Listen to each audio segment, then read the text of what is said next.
petits. Est-ce que c'est le moment de sortir le genièvre? Et Guinevere. Guinevere. Voilà, on va commencer comme ça. Mais même plus de générique, maintenant on gueule les choses. Guinevere. Nous sommes sobres. Oui, je suis à l'eau. Allô? Oui, non. Moi, je suis pas. C'est je fort, suis sobre, mais j'ai de la bière et j'ai décidé, si vous êtes à la caméra, enfin, vous avez la retranscription du live, de le boire dans un magnifique verre Père Noël. Shrek? Ah non, j'ai cru que c'était Shrek. Ah, Non, j'étais non, en train de me demander qu'est-ce du que marché je de suis en train Noël. boire. Voilà, c'est Ça, c'était du vin c'est chaud, à la délicieux. base. Donc c'est, Ouais, exactement. Je fais c'est la bien- collection c'est des bien vins Noël. chauds, des verres de vin chaud moche. c'est bien Noël, donc. D'accord. Bah, tu es dans un pays bien civilisé pour avoir des vrais gobelets de vin chaud. Parce que... Mais oui. Oui. Bah, au prix que ça coûte, j'espère bien. On a des gobelets en carton, quoi. Ouais. Parfois en espèce de polystyrène. Bon, à la vôtre. Hein. Hein? Tu vois, dans du Hein? polystyrène? Mais qu'est-ce que vous faites en tu sais, Belgique? Vous êtes bizarre. Non, mais il y a des gobelets comme ça parce qu'en fait, comme ça permet de te tenir chaud et en même temps, ça ne brûle pas les mains.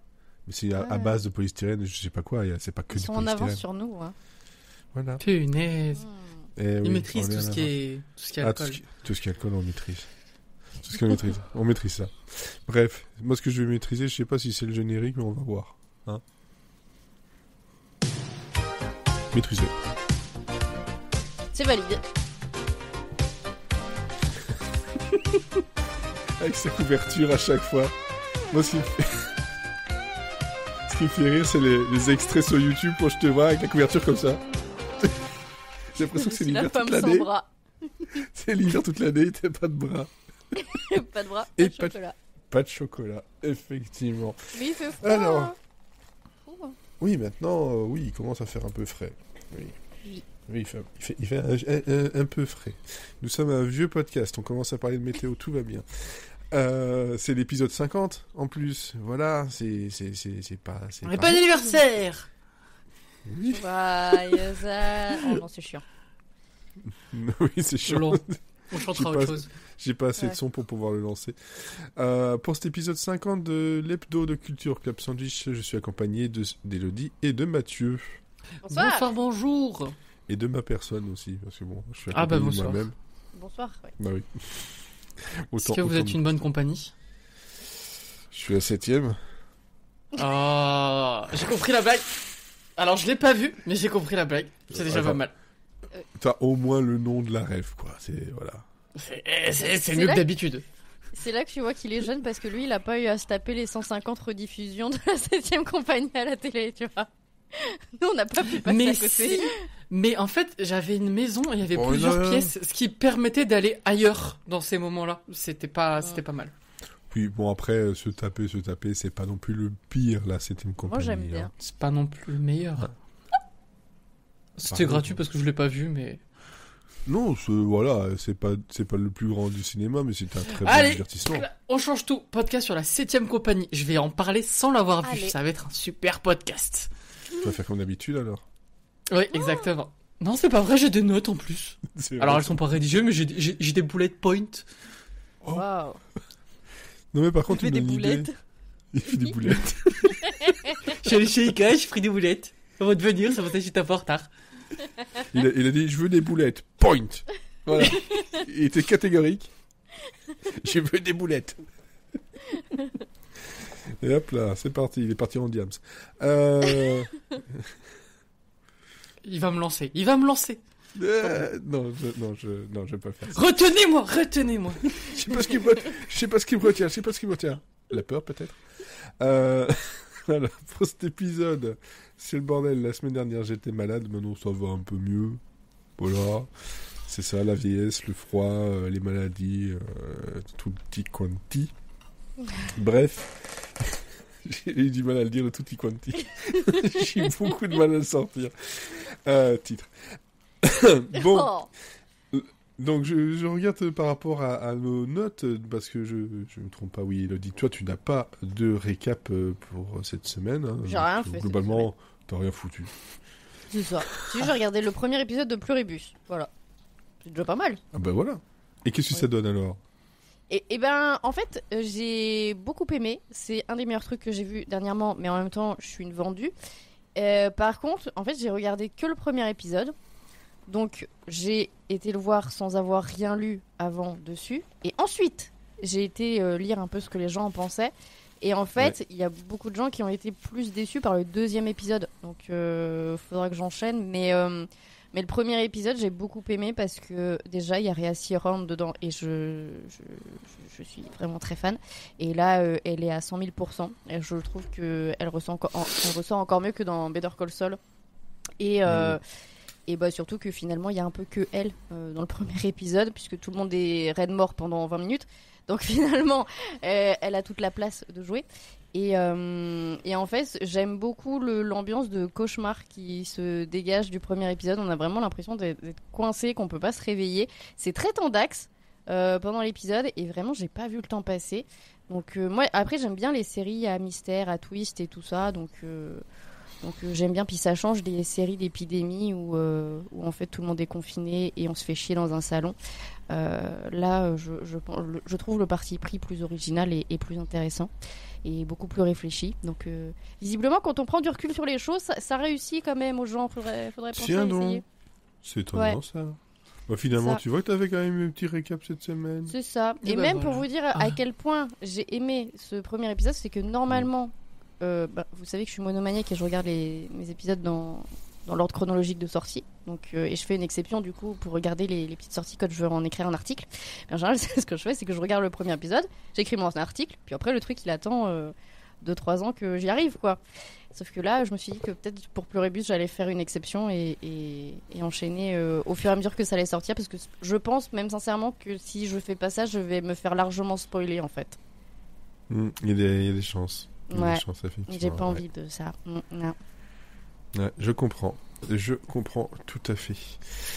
Et toi de ton côté, Mathieu, ton petit récap. Vraiment, ton son a bugué au moment où t'as dit mon prénom, ça a dit et toi. Ça m'a beaucoup fait rire. Et toi bien maintenant, c'est comme ça qu'on t'appellera. Parfait, j'en suis fortaise. Vas-y.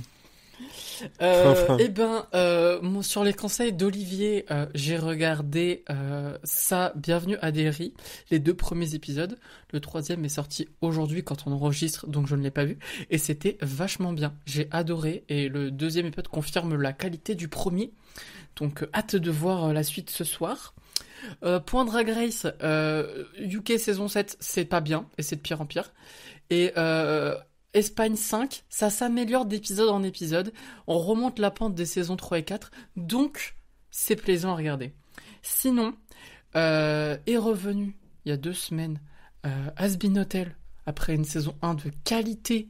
La saison 2 a débarqué. J'ai vu les 4 premiers épisodes sur les 8. Alors, ce qu'on remarque tout de suite, c'est que l'animation s'est améliorée. L'écriture s'est améliorée. Surtout, les épisodes sont passés de 20-22 minutes à 28-30 plutôt, et ça permet de calmer le rythme. Et aussi, et même la créatrice l'a reconnu, tout ce qu'elle voulait raconter dans la saison 1, elle avait pas le temps dans la saison, du coup elle a dû bourrer, et ça se ressent au visionnage, c'est que ça part dans tous les sens, et ça va trop vite. Et donc là, on est vachement plus posé, ça reste Has Been Hotel, donc ça part en couille, mais... y a pas 4 intrigues en même temps qui se passent, et surtout on a le temps de voir les personnages évoluer, donc c'est super plaisant.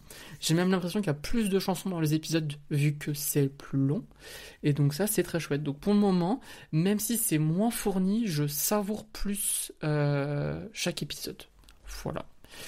Et pour compléter ce petit récap, j'ai regardé hier soir le pilote d'une série qui est disponible sur YouTube. C'est gratuit. C'est une production de Glitch qui s'appelle Knights of Guinevere, les Chevaliers de Guenièvre. Donc pour l'instant, il n'y a que le pilote, donc rien ne dit qu'il y aura une suite, même si j'espère. Et ça, de quoi qu'est-ce que ça cause ? Un peu compliqué. En gros, il y a une planète qui flotte, c'est un parc d'attractions avec une mascotte, c'est une princesse et c'est un robot, sauf que ils font n'importe quoi avec, ils sont pas gentils avec elle. Et sur Terre, il y a des scientifiques qui réparent des robots et qui pillent les océans, etc., qui trouvent un robot cassé et ils essayent de le réparer. Voilà, il y a eu à peu près ça dans le premier épisode, donc j'ai pas tout compris, mais Moi non plus, là. ça m'a fait... Mais oui, mais je me suis posé plein de questions. Je me suis dit, oh, univers chargé et sympathique. J'ai envie de voir la suite. Les personnages sont très très cool. Et surtout, la créatrice, c'est Dana Terrace, qui avait fait The Whole House, ou en français, Lose à Osville, sur Disney Channel, qui était très très très bien. Ça ressemblait un peu à Gravity Falls. Et là, en gros... Il me semble que le nom me disait quelque chose, ouais. Et en gros, Knights of Guinevere, c'est Has-Been Hotel X The Old House X Steven Universe un peu. Donc en gros, c'est un univers qui pourrait être très très très très mignon et en fait, il est très trash et très violent. Voilà. Donc j'aime bien et surtout ça fait un peu genre doigt d'honneur à Disney et ça fait plaisir. Voilà. Donc j'ai bien aimé ça. Si vous êtes curieux de voir des animations un peu différentes, mais très très quali, n'hésitez pas à jeter un coup d'œil, ça vous prendra 20 minutes. C'est tout pour moi. C'était déjà très bien. Merci. Très bien. Moi, niveau série, en ce moment, c'est très compliqué. J'essaie de terminer les trucs que j'ai commencé. J'essaie de commencer The Chair, mais je l'ai toujours pas fait. Sur HBO. Pourtant, j'ai bien envie, parce que voilà, les comédiens dedans me donnent bien envie. C'est quoi The Chair ? C'est quoi The Chair déjà ? C'est avec Tim Robinson. Avec Tim Robinson, c'est une série, une comédie un peu bizarre. Je t'avouerai qu'en fait, j'ai juste vu Tim Robinson, j'ai vu le titre, et j'ai pas été chercher plus loin pour... Mais pour moi, c'était le truc avec Sandra Oh, ça n'a rien à voir ? Rien à voir. Mais rien à voir. Rien à voir. Rien à voir. De Chair Company, en fait, j'ai toujours pas commencé. J'ai pas envie de Ah, il y a compagnie dans le nom. Il y a compagnie. J'avais compagnie, juste voilà. Ok. Ouais. Mais en fait, le pitch, c'est juste que Tim Robinson, il est à la tête d'une entreprise qui fait des chaises de bureau. Et il se passe des trucs et il y voit un complot. Voilà, il devient paranoïaque. C'est ça. Et puis bon, moi, de toute façon, c'est Tim Robinson, je suis vendu de base, donc... C'est ça. Voilà. Il n'y a pas besoin de plus d'arguments. Ben non. Et puis, franchement, comme je vous le savez, ça fait depuis le début, j'ai un petit peu de mal à aller regarder mes épisodes en ce moment, où je regarde des trucs... Si, il y a une série que je regarde sur YouTube, mais c'est des épisodes très courts, c'est genre des épisodes de 2 minutes. C'est Cheat, donc C-H-I-2-T. Et c'est un gars un peu bizarre, un peu à la Tim Robinson, qui est dans une compagnie, on sait pas vraiment ce qu'il fait, mais il y a toujours des quiproquos dans tous les sens, c'est super drôle. Vous pouvez regarder ça sur YouTube, il y a une 50aine d'épisodes, je crois. Donc, et franchement, c'est bien foutu, mais ça dure, ouais, c'est format un peu short, 2 minutes 30. Non, moi, de mon côté, la seule série, en fait, c'est Dispatch, parce que globalement, c'est un jeu autant qu'une série. Mais non, c'est de la musique que j'ai découvert ici le 31 octobre. En fait, je devais déjà en parler la semaine dernière, mais j'étais pas là. Et en fait, je suis tombé sur un duo anglais qui fait de la pop rock très inspiré 70s, très Fleetwood Mac et ce genre de choses. Donc ça tape directement au bon endroit pour moi. C'est donc la société de production qui s'occupe aussi de Young Gun Silver Fox qui est derrière. Donc c'est pour ça qu'en fait c'est tombé dans mes recommandations, parce que voilà, c'est la même maison de disques. Et ça s'appelle Smith & Liddle, L-I-D-D-L-E. Et en fait c'est un mec et une femme qui... ils viennent juste de sortir leur premier album qui s'appelle Song for the Desert. Donc le désert, pas le dessert. Même si bon, on peut les écouter...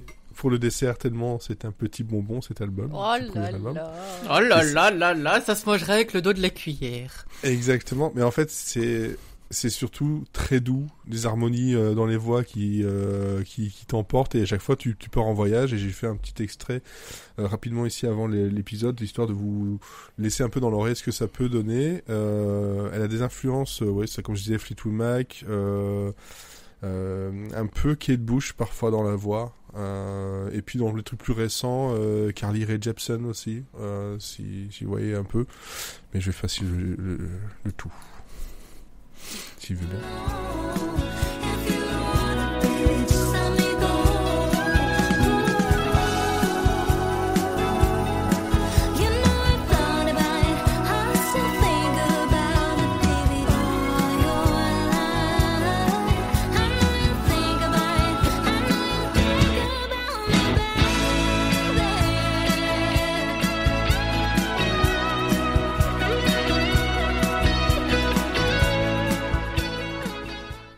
Voilà. Non, mais Moi aussi. tout l'album est très très bien.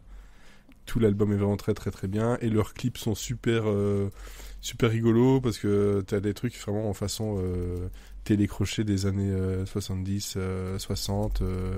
Même dans leur façon de s'habiller, la pochette de l'album, tout respire ces années-là. Et franchement, moi j'ai découvert ça. J'étais le premier clip, je fais ah ouais, c'est sympa. Puis alors j'ai vu, il y a un album qui sort, c'est leur premier album. Je l'ai écouté, mais je pense que ouais, ça doit faire une trentaine de fois que je l'écoute en boucle, quoi. Donc voilà. Et puis vraiment, ça, la voix des deux, les harmonies font que en fait, ça t'emporte et ça te fait voyager. Et en ce moment, ça fait du bien ce genre de choses-là. C'est pour ça que j'appelle ça un petit bonbon, quoi. C'est tout doux et ça fait du bien. Oh. Voilà, ça c'était pour mon récap de la semaine. En fait, ouais, j'ai ça parce que ce qui occupe le reste de mon temps, en fait, c'est ma reco. Donc voilà, j'en parlerai après. Il a pris la drogue. Ah, elle est dure, elle est extrêmement dure, elle est extrêmement dure. Mais bon, est-ce que de ton côté, Elodie, Hamnet, c'est une drogue? Oui. Ah. Alors, oui, ça peut, parce qu'à la fin, les gens meurent. Mais... mais bon, c'est moins joyeux avant. Bref. Oui, je vais vous parler d'un roman que j'ai trouvé absolument magnifique. Donc, c'est effectivement Hamnet de Maggie O'Farrell. Et je vous vois venir tout de suite, Hamnet, c'est pas une faute de frappe pour Hamlet. Et ben non. Tu dis ça parce que je l'ai dit sur le WhatsApp et voilà. Tout le monde me l'a dit. Tu n'es pas le seul, tout le monde. Et puis tu m'as dit oui, mais justement, parce que voilà, tout le sel du roman est là. Hamnet, c'est bien le prénom du fils de William Shakespeare. Donc ça s'écrit Hamnet.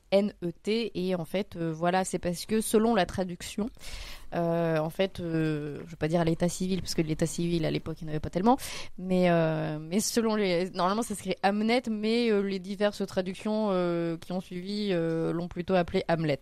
Voilà. Bref. Mais après, si vous lisez le roman, vous allez comprendre le pourquoi. Bref. Mais Maggie O'Farrell, elle ne fait pas un roman sur Shakespeare, elle fait quelque chose de bien plus malin, puisqu'elle raconte l'histoire autour de lui, et elle s'intéresse à ceux qu'on ne voit jamais, à ceux qui restent dans l'ombre pendant que Monsieur écrit des chefs-d'œuvre. Voilà, parce que lui, finalement, on s'en fout. Et surtout, elle s'attache à un drame intime, bouleversant, qui aurait inspiré justement Hamlet, c'est-à-dire la mort du jeune Hamnet à 11 ans, victime de la peste. Alors dit comme ça, on pourrait se dire oh là là, ambiance super gay aujourd'hui. Mais non, parce qu'en fait, Hamnet, c'est pas du tout un roman plombant, c'est un roman d'une délicatesse incroyable qui parle de la vie, de l'amour, du deuil et surtout de ce qui reste après. C'est triste, oui, parce qu'il y a quand même un enfant qui meurt à un moment donné, mais c'est aussi d'une beauté folle. Pour vous faire le pitch, on est dans l'Angleterre du XVIe siècle, à Stratford-upon-Avon, j'ai pris mon meilleur accent, là où Shakespeare vivait avec sa famille avant de partir faire carrière à Londres. Et comme c'est un gros connard, il a laissé tout le monde derrière lui. Voilà, pendant que monsieur allait faire la bamboche avec ses amis acteurs, femme et enfants trimaient au village pour essayer de survivre. Et l'héroïne, du coup, c'est pas lui, parce que c'est une héroïne, c'est sa femme, que, en fait, dans ce roman, O'Farrell, elle l'appelle Agnès, alors que dans la vraie vie, elle s'appelait Anna Tawai. C'est vrai, c'est pas l'actrice, mais oui, la femme de Shakespeare s'appelle Oui, Anna je sais, Tawai. parce que j'ai vu la comédie musicale Six. Et ben voilà, ça mène à tout. Rien à voir avec Dawson. Anna Tawai.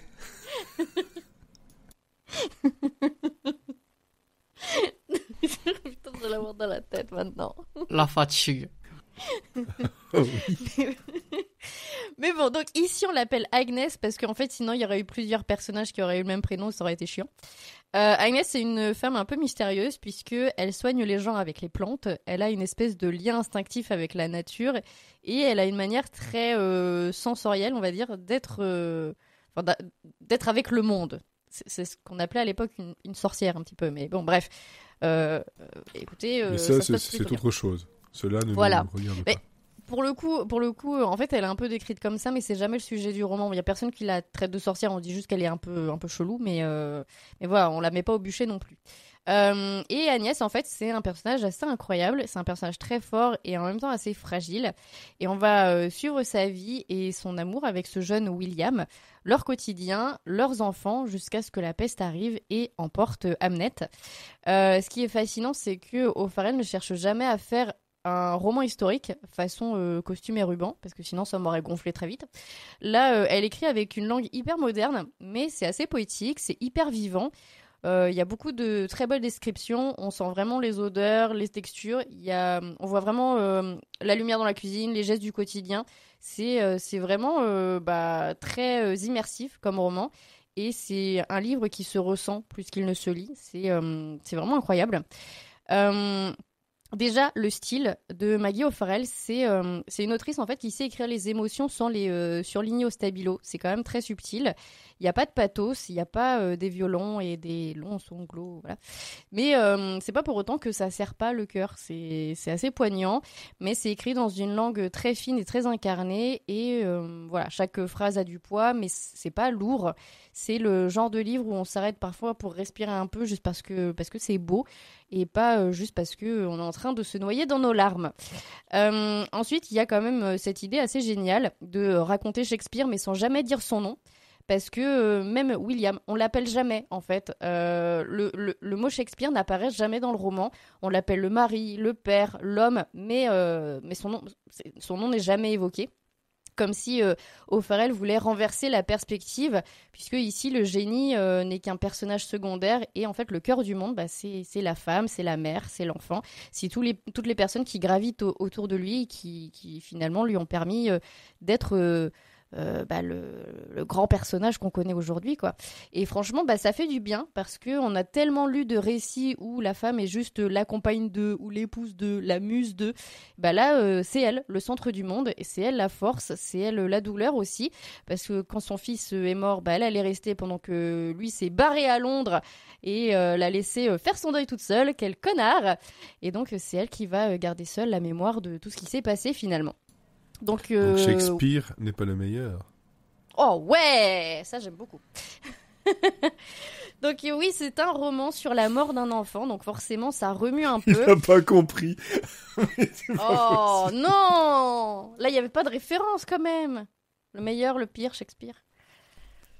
Oui, mais j'ai juste un cerf-volant. Bon, là on peut rien pour toi. Ça c'est Benjamin Franklin, ça. Et là, j'ai imaginé Franklin la tortue, tu vois. C'est toujours pas. Non, oui, le cerf-volant. Bref, continue, il est trop loin. Donc oui, c'est pas un roman triste au sens larmoyant du terme, c'est un roman sur ce que fait la perte, sur comment elle redéfinit tout, sur ce qu'on devient quand le pire arrive.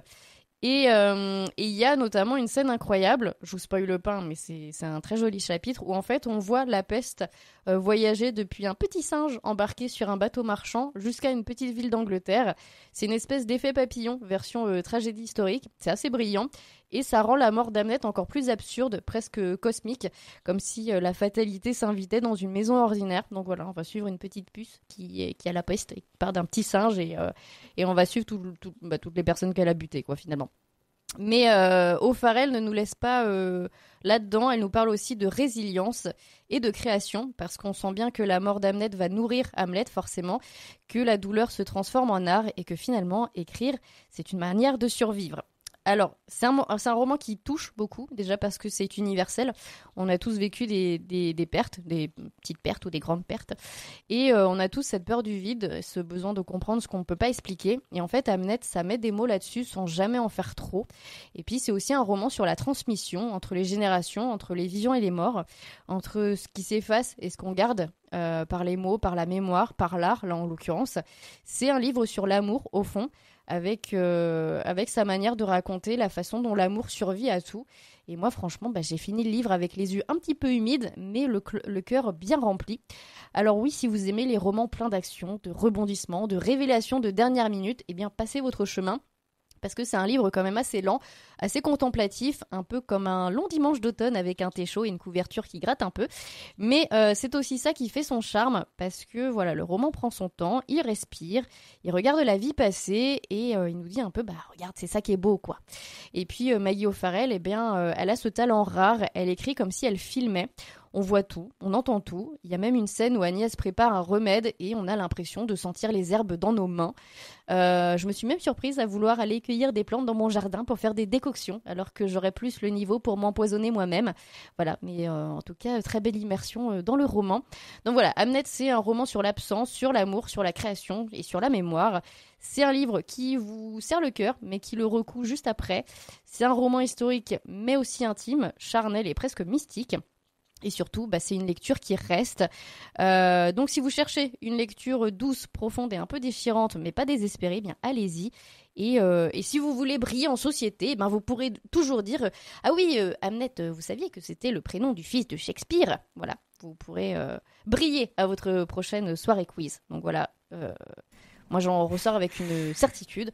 Derrière chaque grand homme, il y a une grande femme. Et parfois, derrière chaque tragédie, il y a un roman sublime. J'allais le dire, effectivement. Enfin, derrière chaque grand homme, il y a une grande femme, mais aussi des femmes toutes petites, mais très mignonnes.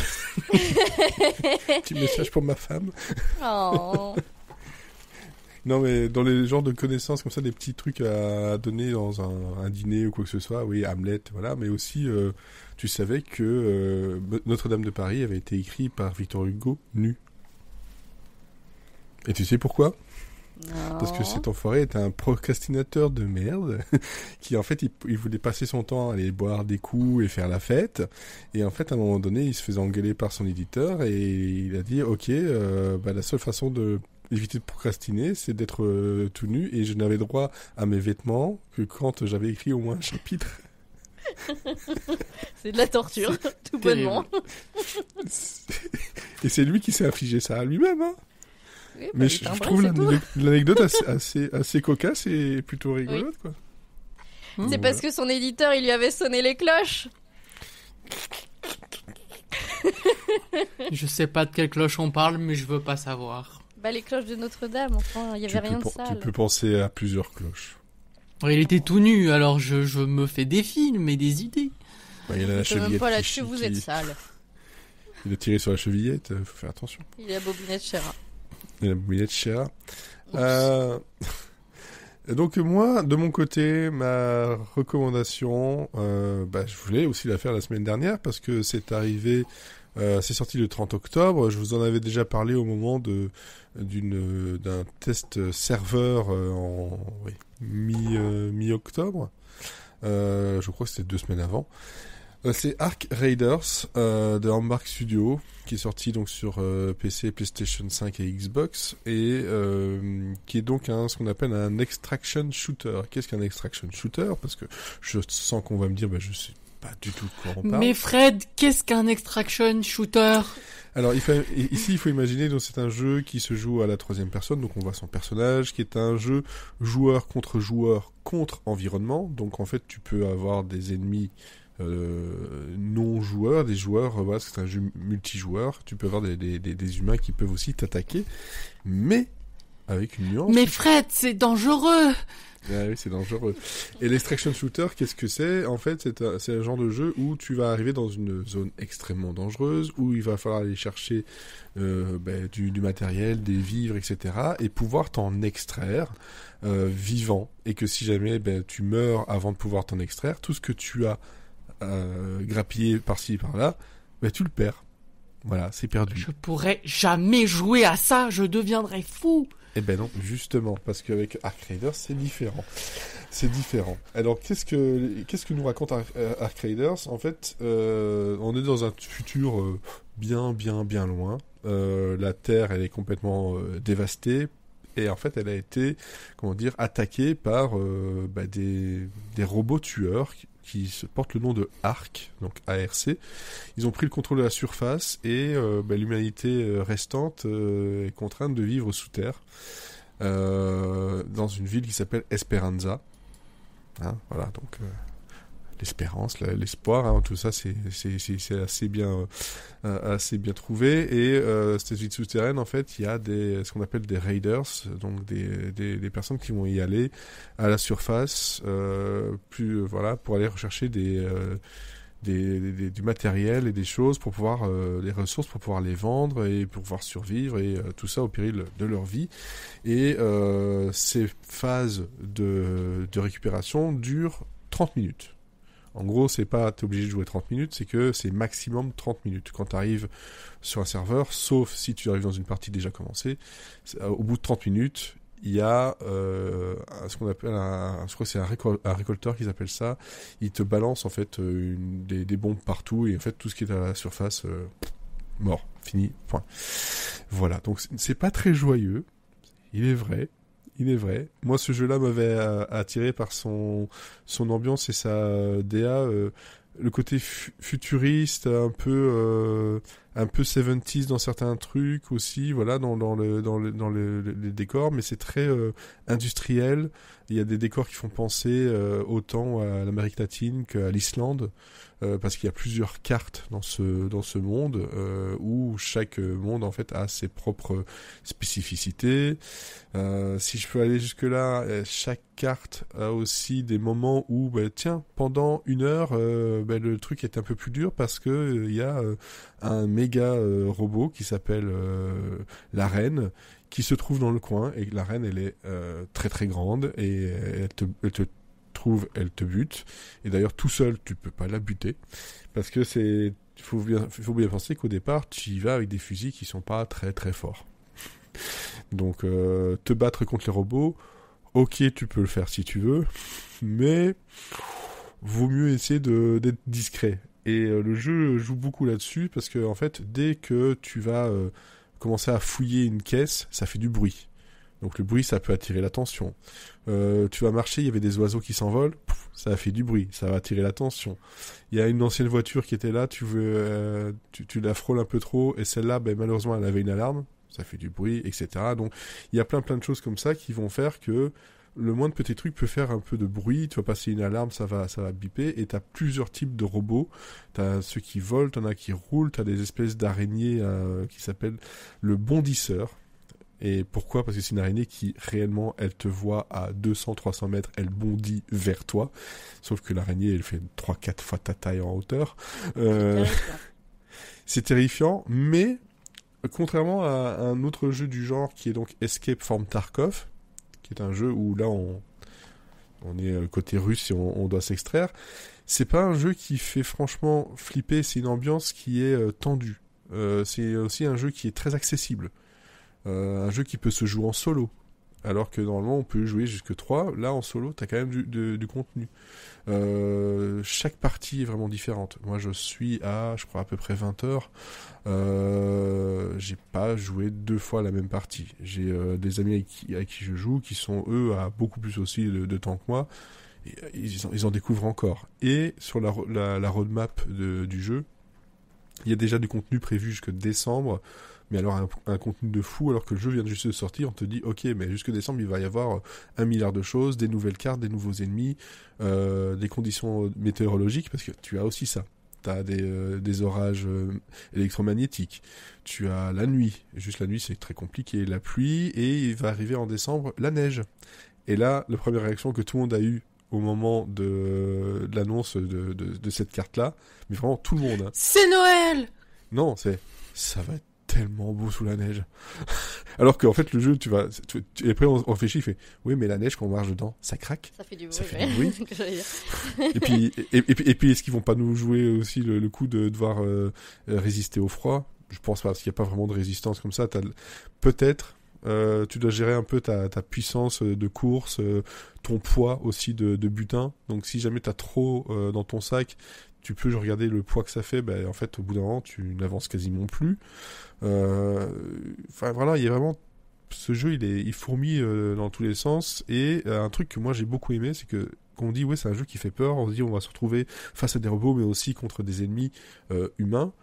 La plupart du temps, en tout cas moi c'est ce que j'ai eu, après ça dépend d'une partie à l'autre, les joueurs en fait ils sont là aussi pour faire leur truc, aller chercher les choses et rentrer en un seul morceau.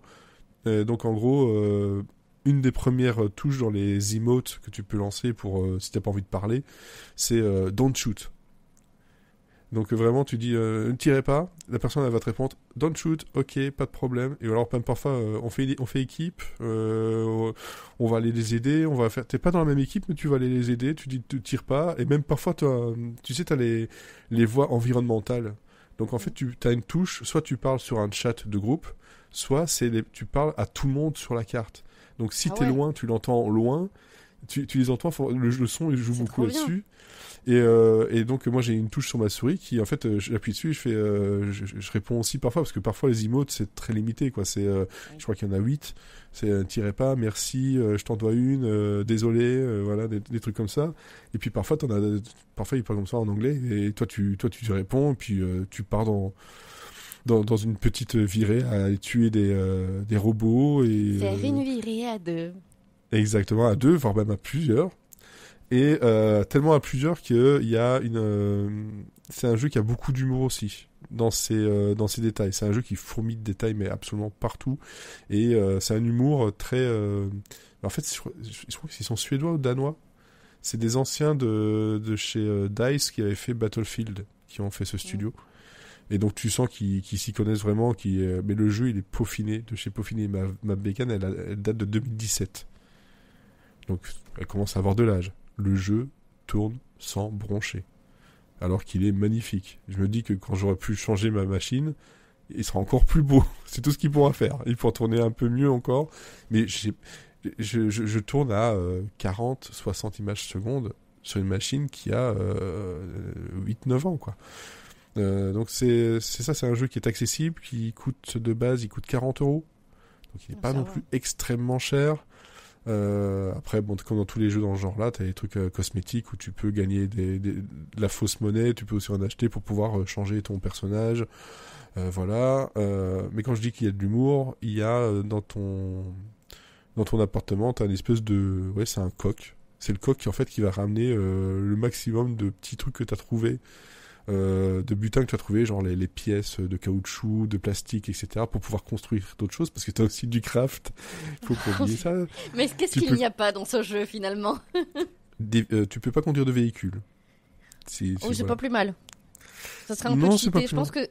surtout, ça ferait beaucoup de bruit. Alors oui, et même, enfin, je pense que ça donnerait un coup à l'équilibre du jeu. Il a l'air très bien équilibré, et je trouve que si il est extrêmement bien équilibré, et ça depuis le début, et il continue à bosser dessus. Il y a beaucoup de mises à jour. Le jeu a connu un grand succès dès les premiers lancements, au point que ils ont été obligés, je crois, dans les premières heures, à quasiment mettre en fait le jeu en file d'attente. Parce qu'en fait ils avaient eu un problème ils avaient fait le test serveur, pas de problème, et là ça a été encore au-delà de leurs espérances. On était à, je crois, c'est 450 000 joueurs simultanés dans les premières heures qui essaient de se connecter.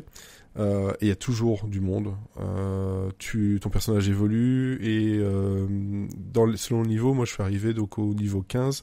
On te rajoute une surcouche en plus. T'as des missions, t'as des quêtes à faire, t'as des exploits à faire, et maintenant j'ai aussi des épreuves à faire.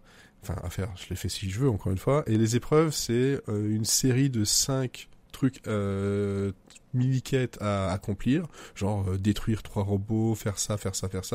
Et quand tu les réussis, tu passes à un rang supérieur.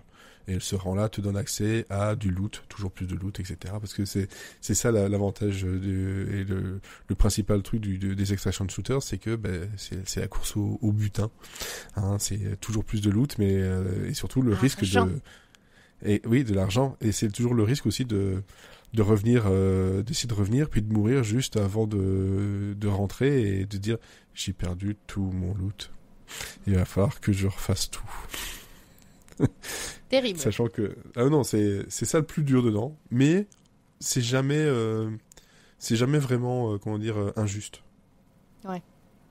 Toi, tu vas arriver à un moment de dire tu vas rager, mais tu vas dire ouais c'est le jeu, c'est comme ça.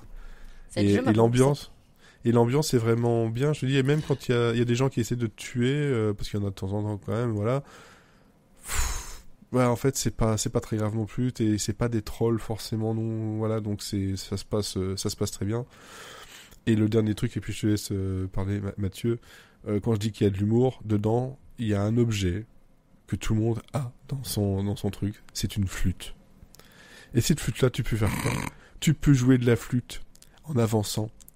Et en gros, tu te retrouves à guider les gens comme un espèce de petit... Je sais pas si c'était pas les fantassins, je sais plus comment on appelait ça pendant les guerres napoléoniennes. Le joueur de flûte de Hamelin. Non, ça c'est ceux qui attirent les enfants, c'est autre chose, c'est pas ça. C'est pas ça. Mais en fait, il y avait toujours une personne qui faisait du tambourin, etc. Voilà, pour en fait diriger en fait l'armée. Tu finis par parfois faire ça. Et puis tu vois des personnes qui passent et qui te suivent. On y va, c'est bon. On y va à la bagarre, quoi. D'accord. J'ai même vu j'aime tellement ce jeu que quand j'y joue pas, je regarde des shorts, je regarde des vidéos sur YouTube. J'y pense vraiment beaucoup. Et je vois des trucs, mais je vous dis, même sans jouer au jeu, vous devriez regarder en fait les best-of, parce qu'il se passe des choses que dans n'importe quel jeu tu peux pas avoir. C'est à chaque fois une surprise. J'ai vu une vidéo où le gars est en train de fouiller, et il y a une autre personne qui arrive au loin qui lui dit via le chat environnemental, prête pas attention à moi, je ne fais que passer. Et puis il joue de la flûte, il passe tout doucement derrière, et il s'éloigne, et puis il lui tourne le dos, il regarde, genre il va pas me tirer dessus, puis merci, tu n'as rien vu. Parce qu'il y en a qui sont très roleplay en fait aussi dedans. Et c'est ça qui est, c'est vachement drôle. C'est vachement drôle. Enfin voilà, Ark Raiders, moi c'est un jeu multi qui tu te dis ouais, je vais faire juste une partie, au pire ça sera 30 minutes. J'étais en congé aujourd'hui. J'étais en congé aujourd'hui, je me suis dit oh, je vais faire une petite partie. Je crois que j'ai joué 5 heures. Ah bah bravo. Ces enfants ont un père absent et on se demande pourquoi. Ils étaient à l'école. Non mais voilà, vraiment, je l'avais dit, hein, je sentais qu'il y avait vraiment quelque chose derrière ce jeu, et pourtant le serveur test, enfin le test, c'était comment dire, le contenu était très très très limité. Là en fait, je me dis, j'en verrai jamais le bout, et j'en redemande quoi. Et vraiment, ça c'est, comme je l'ai dit sur les réseaux, avec Dispatch, c'est mes 2 jeux de l'année. Il y a pas à tortiller du cul pour chez droit quoi. Voilà. Mathieu, tu voulais rajouter quelque chose ou tu voulais sur ta reco? Non, je tortillais du cul là, mais je peux passer à Marocco si tu veux. Ah bah oui. Voilà, ta reco. Marocco. Non. En fait, je me suis rappelé ce que c'était, c'est ta non. reco. Manon Rocco. Le sel. Si vous voulez savoir, donc chaque semaine sur Instagram, nous postons nos recommandations en récap avec 3 petits mots pour guider notre avis. Et David, j'essaie de trouver 3 mots différents. Là, j'ai écrit pire série ever. Voilà. Au moins c'est clair. Au moins c'est clair. Alors, j'ai sorti Wikipédia. Alors, je vais vous parler de... Et en majuscule. Et en majuscule avec des tirets. Oui, il faut préciser quand même. Ouais, oui. Alors, parce que j'en ai vu des séries de merde, mais j'ai vu des séries de merde parce que j'aimais pas. Mais si vous aimez cette série, venez me DM, on en discute, parce que... Alors, je dis toujours pas le nom, mais cette série, en fait, a été très très vue, et surtout, c'est genre le meilleur démarrage des 3 dernières années de la plateforme Hulu. Donc pour vous dire, c'est genre, les gens ont regardé cette daube. Et aussi, pourquoi ils ont regardé? Parce qu'elle a buzzé juste avant sa sortie. Le Guardian a sorti une critique avec la note de 0 sur 5, ce qui n'existe pas. Et ça a été suivi sur le site Rotten Tomatoes par un avis critique de 0% d'avis positifs. J'ai regardé il y a quelques jours, on est monté à 6%, mais là je regarde, on est redescendu à 4%. Voilà. C'est la bourse. Pour vous dire Voilà, pour vous dire une idée du niveau sur lequel on est. Donc je vous parle de la série All's Fair de Ryan Murphy. Sophie a parlé et Sarah en parlait d'une série Ryan Murphy il y a 2 semaines. Bah nous y revoilà. Ryan Murphy s'est-il amélioré depuis 2 semaines? Non, non. On peut encore descendre plus bas. Donc, ça a commencé depuis le 4 novembre sur Hulu, qui est disponible via Disney+. 3 épisodes ont été diffusés, qui durent environ 40 minutes. De quoi qu'est-ce que ça cause? Ça n'a aucun intérêt que je vous le dise parce que la série ne respecte même pas son pitch, mais c'est 3 avocates à Los Angeles qui travaillent dans un grand cabinet qui concrètement est dirigé par des hommes blancs, riches, machistes, et du coup, elles décident de se casser, de fonder leur propre cabinet et d'aider les femmes dans le besoin. Ça, c'est le pitch. La série n'a rien à voir. Au casting, c'est pour ça que je pense qu'on voulait la regarder. Alors, la première raison, non, mais il y a Kim Kardashian. Hors dehors de Kim Kardashian, par contre, on a Naomi Watts, on a Nancy Nash, Teyana Taylor, Sarah Paulson et Glenn Close. Donc, Powerhouse. Là, c'est le moment où je vais commencer à dire du mal de la série. Et sachez que ça me pèse de dire du mal de Glenn Close. Vraiment, il faut que j'ai haï cette série pour pouvoir dire du mal de Glenn Close, parce que je l'aime de tout mon cœur. On va commencer par le plus gros point, Kim Kardashian. Alors, la filmographie de Kim Kardashian en dehors de la télé-réalité se résume à American Horror Story Délicate, que je n'ai pas vu, que je ne verrai pas. En tout cas, Allsfair confirme que Kim Kardashian n'est pas une actrice. Déjà, elle a beaucoup de botox, ce qui ne lui permet pas d'être très expressive, ce qui est pourtant une des premières choses qu'on demande en général à un comédien ou à une comédienne. De plus, les réalisateurs ont décidé de placer un filtre sur l'écran qui ferait rougir la première saison de RuPaul's Drag Race. Je ne sais pas si c'est du blur digne du remaster de Buffy contre les vampires ou de la vaseline. En tout cas, il n'y a pas de trait du visage sur l'écran. C'est assez spécial. C'est-à-dire que tous les acteurs se donnent maximum à 10%, donc en plus on ne les voit pas, ça donne un rendu infâme à regarder où c'est des poupées Annabelle qui ne bougent pas. Donc ça vous met dans l'ambiance. Ensuite, Kim Kardashian ne joue pas. Ce n'est pas qu'elle lit ses répliques, parce que je ne suis pas sûr qu'elle sache lire à ce point-là, vu un mot ne suit pas l'autre. Mais elle a un jeu tellement monocorde à en faire pâlir les meilleures comédies noires, mais tout le monde n'est pas Aubrey Plaza. Voyez-vous, ce n'est pas le cas en tout cas de Kim Kardashian. Là, c'est le moment où je pense que je vais dire le seul petit truc qui peut-être est intéressant sur cette série. C'est que finalement, si on y réfléchit, Kim Kardashian joue son propre rôle, ou du moins, elle joue sa propre performance. Parce que si, j'ai pas vu beaucoup d'épisodes de la famille Kardashian, mais concrètement, c'est une télé-réalité, c'est un peu scripté dans le sens où il y a une caméra, du coup les gens jouent devant la caméra comme devant n'importe quelle télé-réalité. Donc quand vous voyez Kim Kardashian dans une publicité, dans une télé-réalité, dans n'importe quoi, c'est l'image que Kim Kardashian veut se donner dans le sens où elle va jouer un rôle. Et c'est un rôle là qui a été écrit pour Kim Kardashian, où là elle joue Allura Grant, mais c'est Kim Kardashian. Elle est riche au possible, elle habite à Los Angeles, elle est parfaite, elle a au premier regard un mari parfait, mais en fait son mari est pas sympa, du coup elle va devoir divorcer avec lui. Wink wink, ça ne rappelle pas du tout la réalité.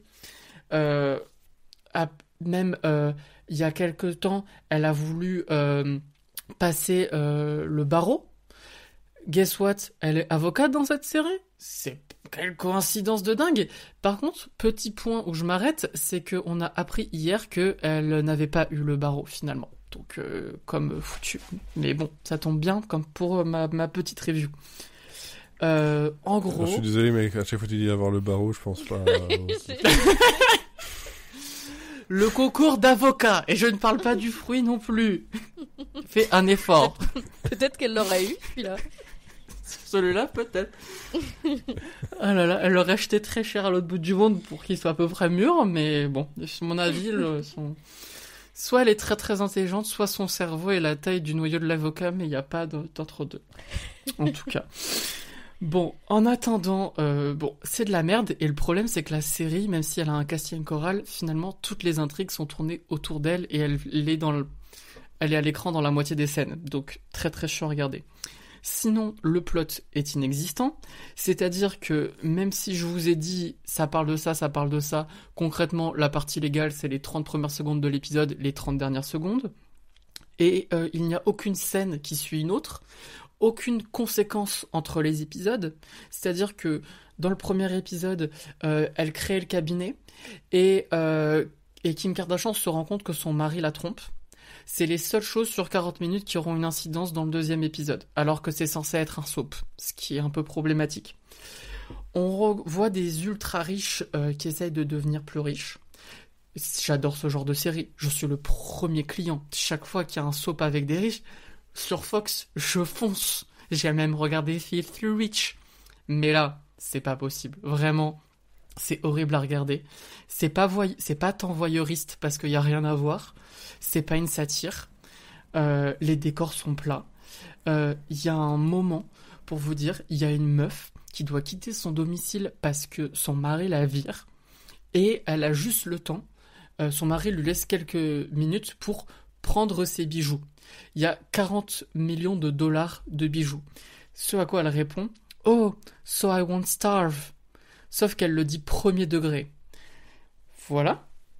La morale de cette série, c'est l'argent fait le bonheur et surtout l'argent fait la justice. Pour une série médico-légale, enfin pas médico-légale, juste légale, entre guillemets, bof. Ce qui veut dire qu'en fait, les scénaristes n'en ont rien à foutre des enquêtes. Les personnages aussi, on dirait qu'elles font ça parce qu'elles sont obligées et qu'elles veulent pas aider les gens. Elles en ont rien à foutre parce que à chaque fois qu'elles rencontrent une cliente, elles ont leur coupe de champagne à la main et comme ça elles font on pourrait faire ça, ça va lui coûter tant de millions de dollars. Et en fait, elles résolvent tous les problèmes avec l'argent et elles ont de l'argent infiniment, ce qui veut dire qu'en fait, il y a aucun enjeu dans la série. Ce qui est dans combien de temps on apprend que cette série a été écrite par l'IA ? Franchement, ça m'étonnerait pas. Mais voilà. Ensuite, l'un des arguments de cette série, c'était que c'était une série féministe. Ça, c'était la pause dramatique. Guess what ? Ce n'est pas féministe. Si vous pensez que Barbie était genre le b.a.-ba du féminisme, attendez, regardez Holzver, c'est une dinguerie. Donc, je pense que aucune scène ne passe le test de Bechdel. Les persos, donc c'est un cast féminin avec des amis pour la vie, on dirait elles sont là aussi parce qu'elles sont obligées et qu'elles s'aiment pas, ou en tout cas elles en ont rien à foutre les unes des autres. Il y a un moment où Kim Kardashian appelle Glenn Close, qui est entre guillemets son mentor, Mother. Ça m'a mis très mal à l'aise. Donc ouais, une sonorité forcée, pas d'alchimie. C'est censé être les hommes les adversaires, mais ils sont tous pathétiques. Et surtout, la grande méchante, c'est Sarah Paulson, qui concrètement est insignifiante. Son seul rôle, c'est de sortir des punchlines à la Drag Race. Sauf que le problème, c'est qu'elle veut être une parodie de Sue Sylvester, mais que toutes ses répliques sont mal écrites. Du coup, toutes les blagues tombent à plat. Voilà. J'ai dit que les actrices faisaient de leur mieux et qu'elles étaient à 10%, c'est le max. Sarah Paulson, des fois, monte à 30%. Voilà. Et sinon, côté réalisation, parce qu'on peut se dire, il y a quand même du budget, ils ont pu faire un petit truc. Hormis le filtre dégueulasse, ils ont choisi une esthétique rich minimalism, c'est-à-dire des baraques gigantesques avec pas de meubles, ce qui veut dire que c'est très chiant à regarder. Que la palette de couleurs qui pourrait être, je sais pas, le doré, le rouge, des trucs qui pèsent, des couleurs, des Blanc. tenues flamboyantes. Non, du beige, mais du beige mal accordé, du marron et du noir. C'est taupe. Voilà. C'est taupe. Mais ce qui est terrible, c'est que c'est pas... Taupe c'est modèle. C'est que là, les 3/4 des scènes, elles sont dans des bureaux, en studio. Donc, quand t'as une vitre, c'est un écran vert, et ça se voit. Que tous les éclairages sont tamisés, donc on ne les voit pas. On ne voit pas les meubles. Et vu que, surtout, quand on voit un meuble ou un mur, il est beige, vu qu'elle s'habille en beige, elles ne ressortent pas. Donc, même les personnages ne sont ni mis en valeur par l'écriture, ni le jeu des comédiennes, ni les Même décors, pas par ni les les contrastes. costumes. C'est terrible. Tu peux même pas régler les couleurs de ton téléviseur avec ça. mais vraiment, C'est terrible. Ensuite, point suivant. Donc, le montage. Les actrices, peut-être qu'elles donnent leur max, mais c'est tellement mal écrit que c'est pas possible. Surtout que, en fait, c'est une réplique, un plan. Leur Ce qui veut dire HBO que Max. Ah non, c'est sur le. c'est tellement découpé et haché qu'on comprend rien. Que ça n'a aucun sens en termes de mise en scène. Ou par exemple, des fois, on a un plan du dessus, donc un top shot, ou alors des reflets dans le miroir. Sauf que c'est accordé avec un plan au niveau du sol, puis un champ contre champ, mais t'as pas le contre-champ. Enfin, ça n'a aucun sens. C'est horrible à regarder. Il y a une scène que je vous invite à regarder. Elle tourne pas mal sur les réseaux sociaux. Donc c'est Kim Kardashian qui va se venger avec sa grosse voiture jaune. Elle sort de sa voiture en mode Lemonade de Beyoncé avec une batte et après elle casse la voiture de l'autre meuf. Bien sûr, les vitres sont aussi en effets spéciaux dégueulasses. Et du coup, c'est Bitch, I said what I said là de Doja Cat. Sauf que le volume de la musique change en fonction des plans. Et tous les plans sont rythmés sur les percussions de la musique, mais à outrance et pas régulier. Donc ça donne juste la gerbe. C'est formidable comme scène. Je vous invite à la regarder. C'est monté par le truc automatique de CapCut, en fait. C'est ça, en fait.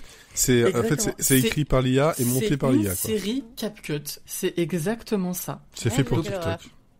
C'est même pas fait pour TikTok parce que les TikTok sont mieux montés vraiment. Et c'est même pas une vanne, c'est vraiment la vérité. Parce qu'au moins un TikTok c'est vite fait cohérent, là non. Voilà. Ça dure moins longtemps. Que rajouter et aussi que vous dire d'autre Oui, en fait c'est une série qui a été faite par Kim Kardashian pour Kim Kardashian. La preuve elle est productrice et en fait.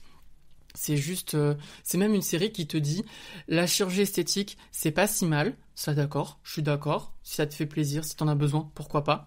Et à un moment même, Glenn Close, je crois dans l'épisode 2 ou 3, dit mais en vrai, je pourrais me refaire le dos, ou alors si je voulais, si j'aurais les moyens, je pourrais avoir 35 ans à nouveau, mais à ce moment-là, quelles sont les limites? Et là, je fais waouh, la série nuance son propos, a une réflexion importante, alors que les personnages sont tous attablés autour d'une table et pourraient en discuter. Et non, Kim Kardashian fait une vanne en disant que son chirurgien pourrait lui payer pour qu'elle soit bonne à nouveau. Donc, à nouveau, faites ce que vous voulez de cette morale, mais c'était formidable de me dire que Glenn Close est moche. Voilà. Aussi, le personnage de Sarah Paulson, donc qui est l'antagoniste, est vendu comme étant un personnage laid, et c'est pour ça que les autres ne l'ont pas inclus dans leur cabinet d'avocate. Alors qu'elle a un tailleur à des millions de dollars, la coiffure parfaite, le maquillage parfait, le visage parfait comme d'habitude, et elle est laide. Voilà. Donc vraiment, c'est une série complètement déconnectée de la réalité, qui ne raconte rien, qui n'est pas drôle, qui est faite sans passion. Je me suis dit, est-ce que finalement c'est une série qui pourrait être culte dans 10 ans, où elle est camp, où elle est ridicule au possible? Mais en fait non, parce que rien n'est drôle, rien n'a de saveur quand on la regarde. Et pourtant, j'ai regardé les 3 épisodes 2 fois, parce que j'avais tout oublié, et à la fin j'avais encore tout oublié tellement c'est nul, mais surtout parce que c'est fascinant à quel point rien ne rattrape la série, en fait. On peut se dire qu'il y a toujours un truc bien dans une œuvre, mais là, non, il n'y a rien de bien. C'est même pas un guilty pleasure, enfin, c'est abyssal. Et pour conclure, je vous ai trouvé une petite, si vous parlez anglais, une petite sélection de 5 répliques, parce que vraiment, les répliques sont formidables. Donc, par exemple, nous avons, je l'ai noté là, He never fucking made me... Non, blablabla. He never fucking made you wear a strap-on. Je ne traduirai pas ça pour pas qu'on se fasse ban. On se fait pas bannir, voilà. Don't forget to worship his sagging balls and grey pubes. Oh honey, oh wait until you get that anal. Has he come all over your face yet? Voilà. C'est poétique, hein. Donc ça, ce sont toutes des phrases, bien sûr, dites premier degré dans des contextes de travail. Tout va bien. Et je vous en garde encore, 2 autres. Ça, c'est une de mes préférées. C'est Glenn Close qui s'adresse à Sarah Paulson en lui disant Do you ever think how much happier you would all be if your mother swallowed? Voilà. Oh, ça j'aime bien celle-là. Ouais. Ah, mais ça c'est la meilleure de la série. Ça c'est la meilleure de la série, mais juste elle est mal, je pense, elle est mal dite, elle est mal montée. Du coup, elle tombe même celle-là tombe à plat. Ah, mais c'est la meilleure de la série. Et sinon, aussi une de mes préférées, prononcée par Sarah Paulson. Ne me demandez pas le contexte, il n'y en a pas. See you in court, cunt burger. D'accord. Ok. Voilà. Donc maintenant j'appelle tout le monde Cunt Burger parce que si Sarah Paulson le dit, pourquoi est-ce que je pourrais pas le faire? Non, c'est sûr, mais moi je confirme, ça a été écrit par l'IA et monté par des outils automatiques. Hein. C'est pas possible autrement. Ou par quelqu'un Bah, d'aveugle. franchement. Mais et le pire Et de là-dedans, c'est qu'en fait personne derrière n'a revérifié quoi que ce soit. Non, Mais ils je ont juste sais donné pas, un parce que- chèque. Non mais je pense franchement, en fait je sais pas si je préférerais presque que ça soit fait par l'IA que par des gens à ce point sarcastiques pour nous genre donner ça de la merde. C'est même pas sarcastique, c'est cynique. Oui, C'est- cynique. Voilà, vraiment à des gens cyniques pour pondre des merdes à ce point et vous dire tenez, mangez ma merde, ceci est mon corps, ceci est mon sang. En même temps, Ryan Murphy, il faut plus rien en attendre. Hein. C'est ça ça. fait long. Ouais mais Ouais. Mais malheureusement, bah, il attrape Sarah Paulson dans son giron et c'est pas. non mais attraper Glenn Close ça va. Non mais par contre j'ai vu quelqu'un qui disait que dans tous les projets de Ryan Murphy t'avais une part de sarcasme un peu d'une société et d'un autre côté t'avais une part d'optimiste et qu'en fonction de ses projets il ajustait les deux curseurs et je trouve que c'est vachement vrai. En ce moment le sarcasme est poussé très très loin mais là je ne trouve qu'il n'y a aucun des deux et c'est le moment où je me dis ok là quand on arrive à ce point-là de valider ce genre de projet, c'est que c'est même plus le temps de se remettre en question, c'est le moment d'arrêter, quoi. C'est ça. Ok. Eh ben dis donc, on ne regardera pas, même pour... Oh, si, regardez Pour la s'il vous science. plaît, comme ça on en discute. Attends, On fait un je groupe trouve- de soutien parce que moi je vais continuer. Hein. Je trouve même pas le temps de regarder les séries que j'aime bien et que je dois continuer, alors, hein, bon, Ça. On va pas se faire souffrir gratuitement non plus. Hein. c'est ça. Ah, mais à c'est fait. quand même fascinant, on le faire. On va terminer sur ces paroles, hein. C'est fascinant, all se faire. Ouais. Bon, ben merci à vous deux de m'avoir accompagné pour cet épisode 50 de l'hebdo. Donc on avait Hamnet niveau livre de ton côté, Elodie. Il y avait donc Ark Raiders niveau jeu, Smith & Liddell niveau musique. Il y avait donc Allsfair si vraiment vous n'avez rien d'autre à faire que ça. Faites un jeu à boire devant sinon. Hein. Voilà. parce Ah qu'il oui, reste- mais attention, vous allez c'est finir dangereux. très vite, ouais. C'est très dangereux ça. Il y a Pluribus aussi, dont tu as parlé en tout début, Elodie. Has-Been Hotel saison 2 et Knights of Guinevere.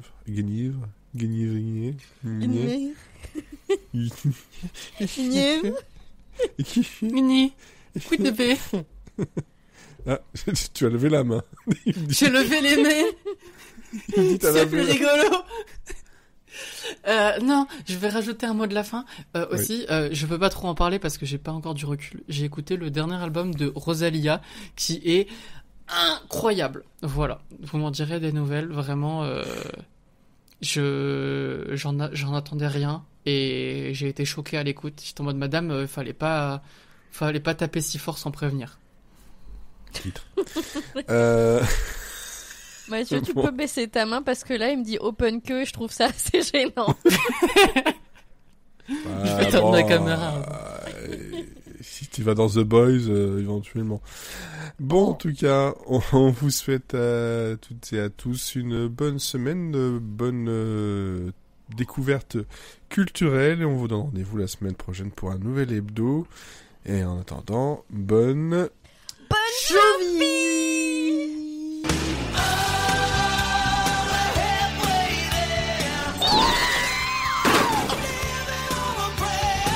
Je me trompe pas de bouton cette fois-ci.